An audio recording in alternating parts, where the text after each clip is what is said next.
Page থেকে নিলে একটু প্রাইস বেশি, আমাদের থেকে নিলে সরাসরি এসে যদি কিনে।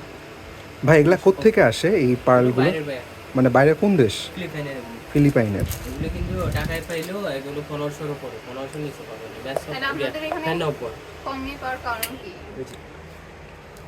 একদম স্বর্ণই গলে যায় মুখ, মানে আগুনের মধ্যে। আপনি যখন পুঁতি পুরাবে না, কালো হয়ে যাবে, না হলে পুড়ে যাবে। এটা তামাও পুড়বে না, মুক্তও পুড়বে না, এভাবে পুড়ে নেবে। পুরাই নেব না? হ্যাঁ, একদম পুড়ে নেবে, এখানে 2 নম্বরের কোনো সুযোগ নেই। এভাবে পুড়ে নেবে প্রতিটা পার্ল, যেভাবে বলেন এভাবে পুড়ে নিতে পারবেন। যত পুরাবো তত গ্লিজ বাড়বে। পুরাইলে গ্লিজ বাড়বে? হ্যাঁ। আচ্ছা। পালটা যদি কি একটু ইউজ করতে করতে গ্লিজ কমে যায়, আপনি আগু দিনে পুরালে এরকম গ্লিজে দেখছেন, এখন গ্লিজ মারতেছে একটা, আচ্ছা। আলাদা একটা গ্লিজ মারতেছে। আর তামাটাও আমি কিন্তু সাথে পুরাই দিয়েছি, তামাটাও কালার যাবে না। এটা পানিতে ভিজাই নষ্ট করতে পারবেন না। আমি হাতে করে ফেলি। গরম আছে, গরম আছে। Pearl pearl skin